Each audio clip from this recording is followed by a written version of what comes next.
محترم سامعین، اس وقت پوری دنیا میں ایک عالمگیر بے چینی، بے سکونی، بے آرامی پائی جا رہی ہے۔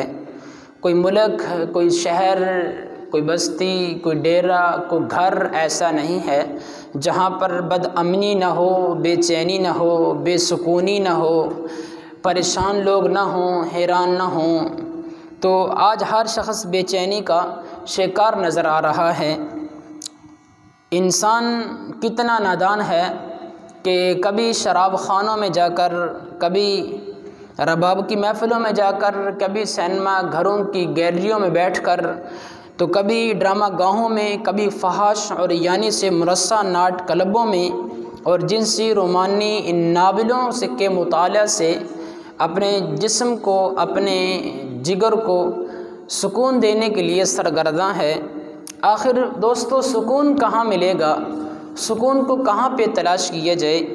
آئیے اللہ کے قرآن سے سوال کرتے ہیں کہ اللہ کا قرآن کیا کہتا ہے۔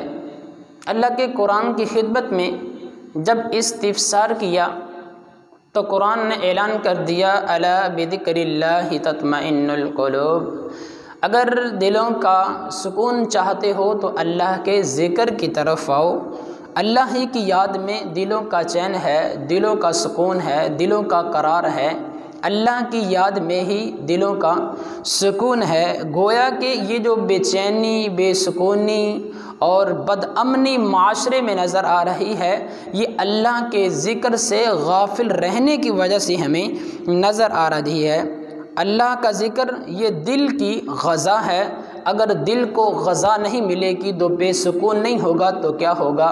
ہمارا یہ جسم ہے، جب ہمارے جسم کو غذا نہیں ملتی، جب ہمارے جسم کو خوراک نہیں ملتی تو پھر ہمارا جسم بے چین ہو جاتا ہے، بد امنی پھیل جاتی ہے، انسان پریشان ہو جاتا ہے۔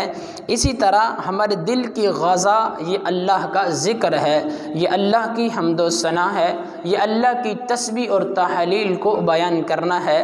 جب ہم اللہ کا ذکر نہیں کریں گے، اللہ کی تحمید و تقدیس اور اللہ کی حمد و ثنا کو، اللہ کی تعریف و توصیف کو ذکر نہیں کریں گے، تو جب ہمارے پھر جسم کے اندر بے چینی، بے سکونی پھیلے گی اور پریشانیاں آئیں گی۔ یہ سب پریشانیاں صرف اللہ کی ذکر سے غافل رہنے کی وجہ سے ہے۔ غافل انسان اپنے رب کو یاد کر، دل کی اجڑی بستیاں آباد کر۔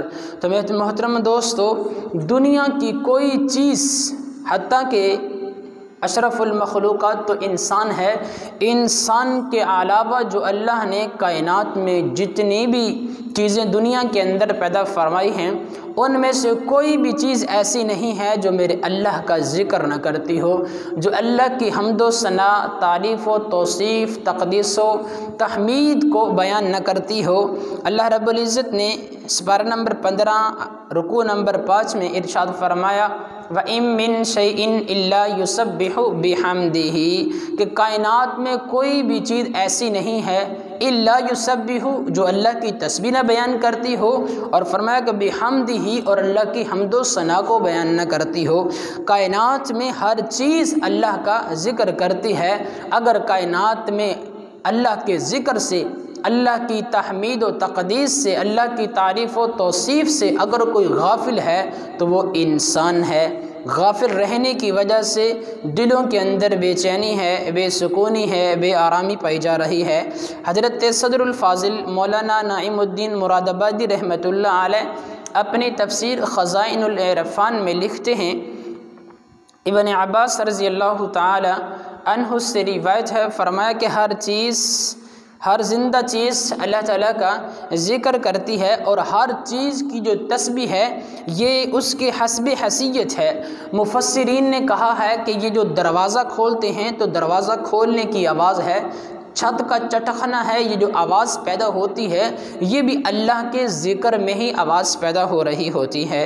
اور ہر چیز کی جو تسبیح ہے، فرمایا کہ سبحان اللہ و بحمدہ، یہ ہر چیز کی تسبیح ہے اور ہر چیز اللہ کے ذکر میں لگی ہوئی ہے۔ حضرت ابن مسعود رضی اللہ تعالی عنہ روایت کرتے ہیں، بخاری شریف کی حدیث پاک ہے، حضور نبی مکرم شفیع معظم رحمت دو عالم حضور تاجدار مدینہ سرور قلب سینہ حضور جان جانا صلی اللہ علیہ وسلم صلح حدیبیہ کے موقع پر موجود تھے تو صحابہ کرام نے عرض کی یا رسول اللہ صلی اللہ علیہ وسلم پانی ختم ہو گیا ہے، تو میرے حضور نے فرمایا کہ میرے صحابہ پیالے میں پانی لے کر آؤ۔ صحابہ پیالے میں پانی لے کر آئے تو میرے حضور نے جو اپنی نبوت والی انگلیاں تھیں ان کو پیالے کے اندر ڈال دیا تو میرے حضور کی انگلیوں مبارک سے پانی کے چشمے جاری ہو گئے۔ اور حضرت ابن مسعود فرماتے ہیں کہ ہم نے دیکھا کہ وہ پانی بھی اللہ کا ذکر کر رہا تھا، اللہ کی حمد و ثنا کو بیان کر رہا تھا۔ اور اسی طرح مسلم شریف کی روایت ہے، تاجدار مدینہ سرور قلب سینہ صلی اللہ علیہ وسلم نے فرمایا میں اس پتھر کو بھی جانتا ہوں جو میری بعثت سے پہلے مجھے سلام کیا کرتا تھا۔ حالانکہ یہ جو بے جان چیزیں ہمیں نظر آ رہی ہیں یہ بھی اللہ کے ذکر میں مشغول ہیں۔